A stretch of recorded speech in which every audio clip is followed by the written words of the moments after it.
Boredar or Pronoundar, every pony. This is BronyDan.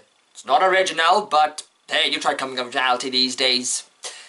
You know, with a title like Where the Apples Lie, you can probably tell what kind of episode we're gonna be. Wait, you're not reviewing the two-part finale? No. Why the hell not?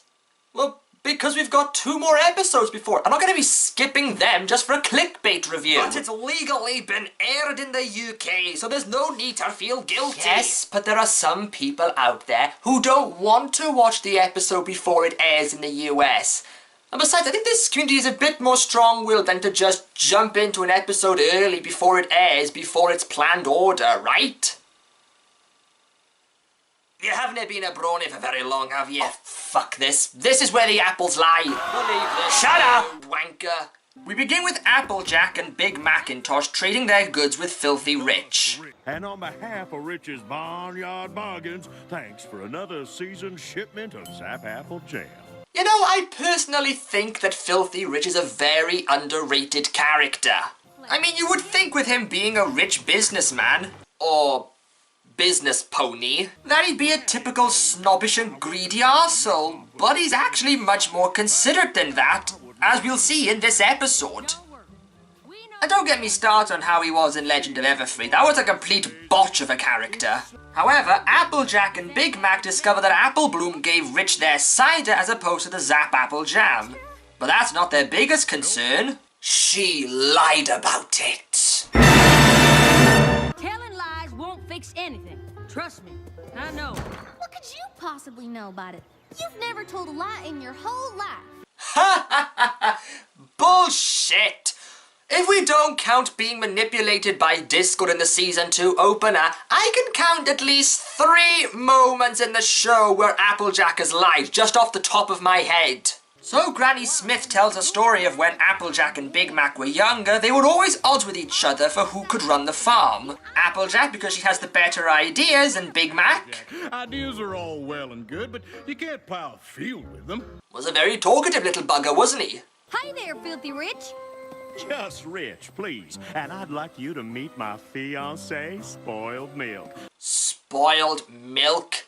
That's her name? What is it with equestrian parents being so cruel to their children that they would give them such stupid names? Also, her muzzle looks normal. Maybe she had surgery on it after she had had Diamond Tiara. But I wouldn't recommend bringing it up. Trust me, Princess Diana's a fine example of why. Look, I haven't had plastic surgery. It was just a complicated birth, okay, and my nose changed shape. Filthy Rich offers to make a business deal with the apples to help sell their cider as well as the Zap Apple Jam, which Applejack agrees to. But what about Granny Smith? Absolutely not. Granny Smith explains how the cider goes off quicker than the jam, so Applejack has to go and tell Filthy Rich that the deal is off. Sounds to me like you're trying to make excuses. Whenever Granddad dealt with Granny Smith, she kept her word. If you can't do that, then maybe our families should stop doing business together. All together.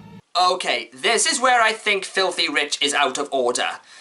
Yes, I know that having someone going against their promises after they had made a deal with you isn't good, but you shouldn't sever ties with them because of it. There might be a legitimate reason for them not wanting the deal to go through.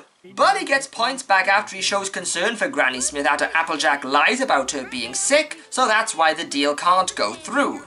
Sorry to drop by unannounced. We just wanted to come by to wish Granny a speedy recovery. And he gets bonus points for actually checking up on her. Wait, him coming over is a bad thing, right? So Applejack tries to cover up her lie by trying to make sure Granny Smith is out of the house. All the while we get snippets of stories from Big Mac. Your brother was just explaining why he always wears his yoke. Okay, I think there might have been more to that story than I think Rich is letting on.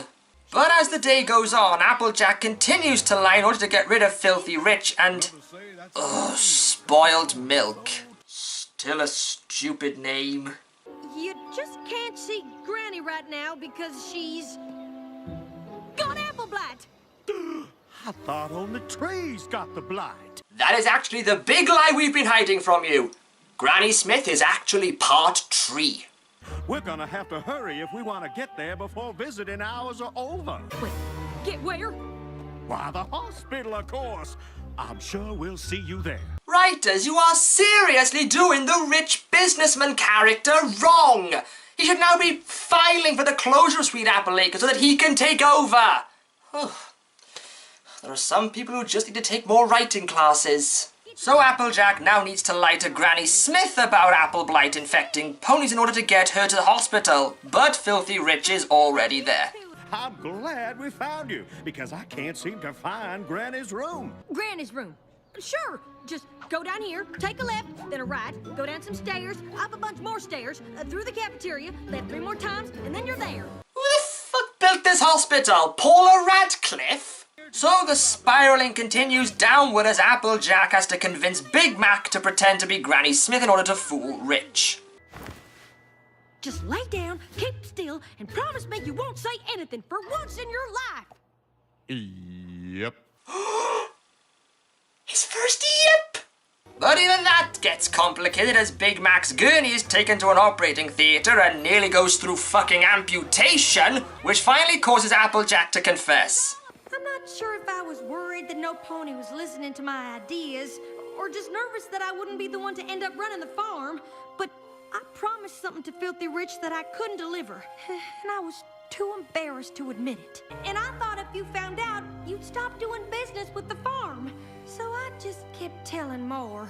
Maybe if I paid more attention to what you had to say instead of talking all the time, none of this would have happened in the first place. I just need to talk less, listen more.